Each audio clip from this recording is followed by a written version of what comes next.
예, 안녕하십니까, 여러분의 백만장자입니다. 사랑합니다, 여러분. 예. 제가, 유튜브를 하면서 사실 많은 질문을 받고 있습니다. 여러 가지 진짜 많은 질문을 받고 있는데, 그 중에서 꾸준하게 나오는 질문이 있어요. 꾸준하게 나오는 질문. 그게 이제 그 중에 하나가, 삼성전자 파운드리 사업부가 분사하면 어떻게 됩니까? 그런 걱정이 많으셔요, 지금. 예. 조금 이제 근데 파운드리 분사를 걱정하시는 분들 정도면 사실 제가 생각할 때 이제 어느 정도 고수다. 예, 어느 정도 이제 삼성전자에 대해서 조금 알고 계시다. 파운드리 사업부는 뭐냐면 팹리스 업체들의 설계, 반도체 설계 업체들의 설계도를 받아서 그것을 생산하는 그 부분, 삼성전자의 미래 성장 동력이라고 할 수 있죠. 예. 그래서 지금 우리가 삼성전자 지금 내년에 3나노 간다 만다 그 이야기 나오는 게 파운드리인데, 자, 그러면 우리 이 부분에 대해서 좀 걱정하시는 게 뭐냐면, 삼성전자의 유일한 성장 동력이 파운드리인데 파운드리까지 분사를 해버리면 우리 그냥 주주 가치는 없는 거 아니냐, 그런 내용이에요. 그런 걱정이신데, 그 걱정이 나오게 된 계기가 뭐냐면, 저는 그렇게 생각을 해요. LG화학, LG화학이 배터리 사업부를 분사시키죠. LG 에너지 솔루션. 이 물적 분할로 택했죠. 이 물적 분할하고 이제 인적 분할 이렇게 있는데, 일단 여러분들에게 물적 분할이, 인적 분할이 뭔지, LG화학은 물적 분할을 택했어요. 물적 분할은, 물적 분할을 택했는데, 물적 분할은, 분사한 회사의 지분을 모 회사가 100% 가지는 거. 그러니까 LG화학이 LG 에너지 솔루션의 지분을 100% 가지는 게 물적 분할이고, 인적 분할은 기존 주주들에게 분사한 회사의 지분을 똑같이 나눠주는 거. 자, 요 표로 보시면 이해가 좀 쉬우실 건데, 자, 분할 대상 회사가 있지 않습니까? 분할 대상 회사가 오른쪽에 41%, 예를 들어서 지배주주가 41% 갖고 있고 기타 주주가 59% 갖고 있으면, 분할을 하고 나서, 인적 분할을 하고 나서 내가 만약에 내가 가지고 있는 어떤 주주의 그 지분만큼 새로운 회사도 받게 된다. 그게 인적 분할입니다, 여러분. 왜 인적이라는 말이 왜 들어가냐면, 우리가 이제 법인도 어떻게 합니까?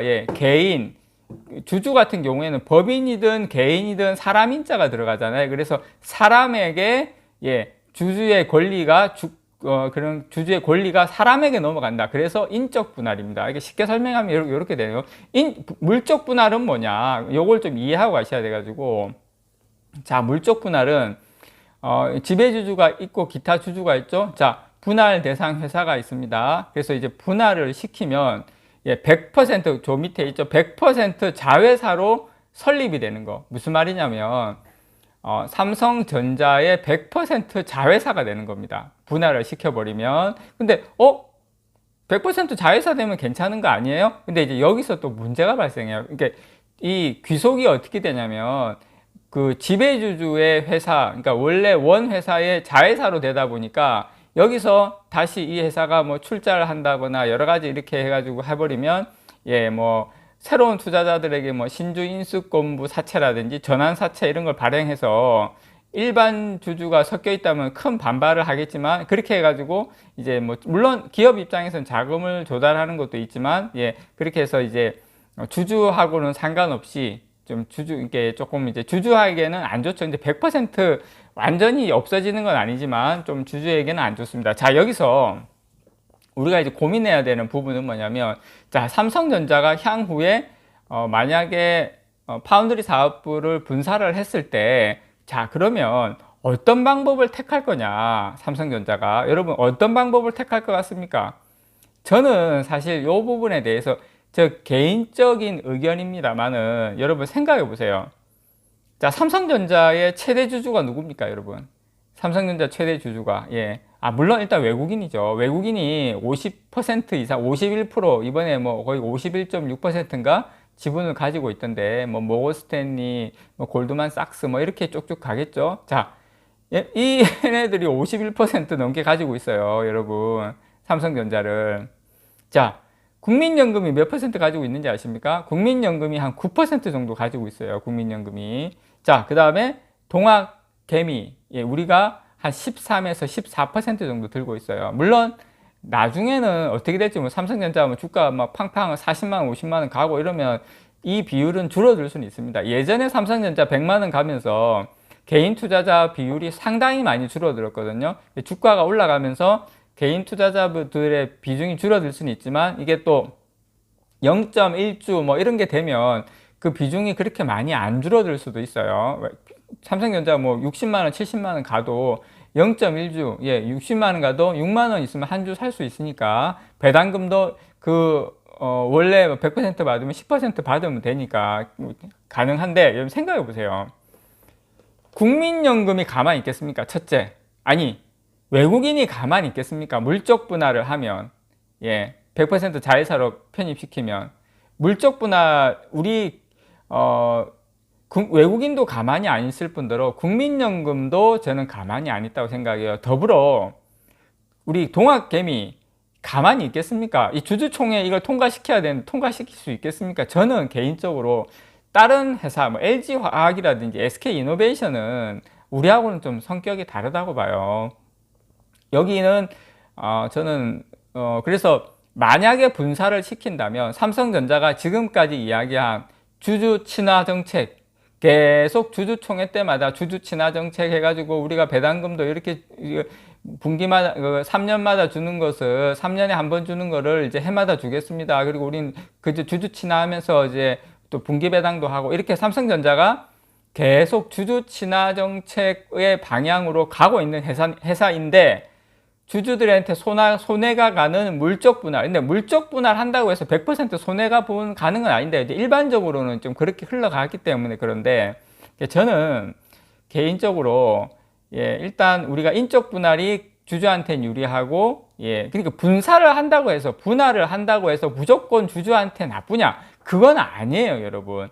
인적 분할을 하면 새롭게 파운드리 회사에 대한 우리가 주식도 우리가 소유하게 되기 때문에 그 지분만큼 전혀 우리가 손해가 아니다. 그리고 물적 분할을 한다 하더라도 100% 자회사로 가지고 있으면 근데 100% 자회사로 가지고 있을 거면 굳이 물적 분할 할 필요가 없죠. 이제 다른 부분을 하기 때문에 물적 분할을 하는 건데 저는 설사 물적 분할을 한다 하더라도 주주 가치를 훼손하는 일은 삼성전자가 하기 힘들 것이다. 그래서 제가 생각할 때는 삼성전자의 근데 이제 그런 건 있어요. 파운드리를 분사를 해야 되는 걸 맞기는 맞아요. 장기적으로 봤을 때 만약에 분사 안 해도 수주 잘 따고 아무런 문제가 없다면 삼성전자가 그렇게 가지고 갈 수는 있겠지만 제가 봤을 때 장기적으로는 분사하는 건 맞기는 맞아요. 맞기는 맞는데 결코 주주 가치를 훼손시키면서 삼성전자가 주주총회 때마다 맨날 이야기하는 그 이야기 훼손시키면서 그 외국인과 국민연금과 동학개미, 동학농민운동으로 변질될 수 있는 동학주주운동으로 변화될 수 있는 이거를 내관을 건드린다?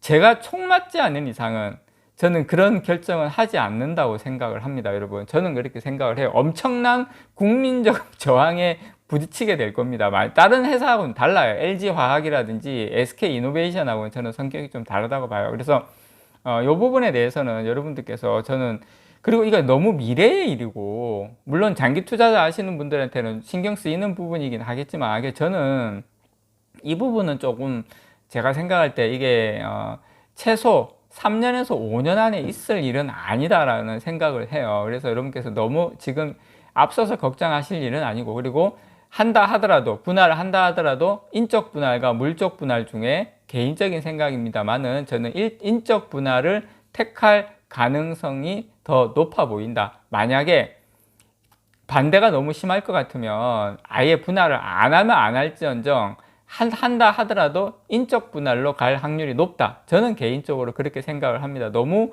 앞서서 고민하지 말자. 이상 여러분의 백만장자였습니다. 사랑합니다, 여러분.